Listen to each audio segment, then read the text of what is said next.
So what seemed like for hours of waiting, finally hear my name called from the standby list to board the aircraft from Sydney, Australia to LAX. So I stand by and I get my boarding pass, hand it to me, and I walk on this 747 jumbo jet, which has a configuration of 2 seats one side, 2 seats on another, 5 seats in the middle. And so I continue to walk on the plane, walk through cabin after cabin, and I have the last row, middle seat, in the middle of the aircraft. 15 hours non-stop on the plane. I had a very, very thick book to read, which was saving grace for me. But this plane, this trip, as the aircraft lifted off the tarmac and rose to 36,000 feet, traveling over the earth, there was not a bump, barely a wiggle, for 15 hours. What I heard was just the roar and the sound of that aircraft traveling on this long route. Well, I was quite numb by the time I got to Los Angeles and glad. Everybody was very glad to get off that plane. And I think I might have been the very last person off that aircraft. But glad to be home. Observations after 13 years of the airline business and traveling for both business and pleasure is really what I want to talk to you just a little bit about this evening. People travel for a lot of reasons. Mainly it's vacation or business travel or family, but as many people who travel, there are the same number of reasons that people travel. And they can be a combination of all those things is what I'm referring to. Where are they traveling to vacation? Why are they going there? What is the business that they're traveling for? Why do they want to go to see their family? And so travel is about the journey. And I think we would all agree that we are sojourners through this life and through these times on earth. And we are going to a destination. But getting there is not always half the fun. I've had my share of lost bags, missed flights, broken down vehicles. However, I love to travel. I enjoy it. I enjoy not only the journey itself, but the destination.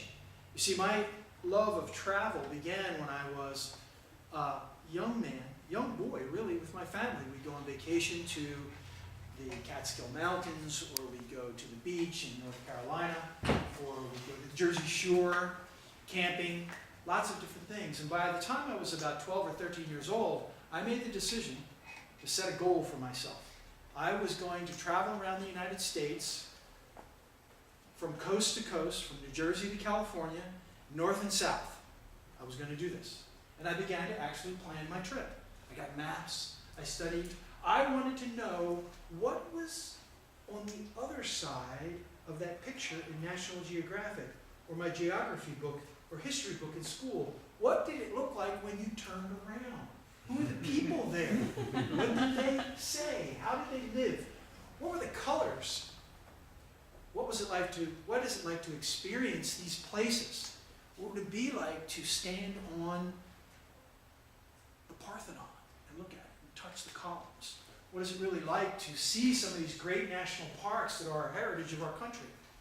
And so at 19 years old, this desire led me to a journey that when I was finished traveling around the United States after about 4 months and well over 11,000 miles, I pulled into my father's driveway, and within 24 hours, I was ready to hit the road again. Desire to do it again. And so that led me to think, how could I get into this business? What could I do?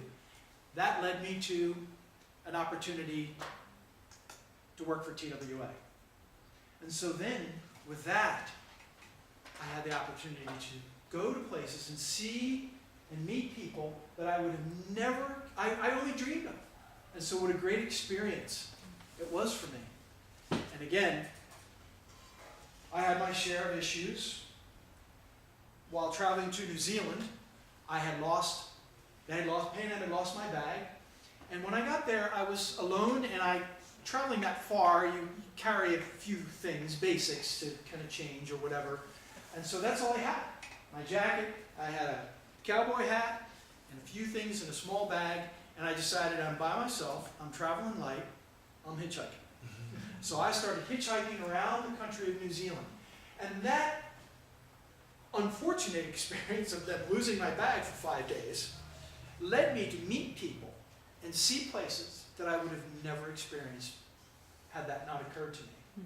So one of the lessons learned is be flexible and be open to when things don't quite work out the way that you think they will.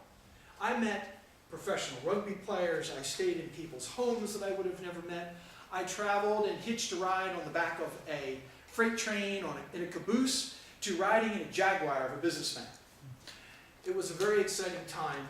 And so the two lessons that I really learned that I'd share with you tonight are, it is not only the journey, but is the destination and the people and the experiences that you get to enjoy and live and build stories from that make travel such an interesting opportunity for all of us to experience.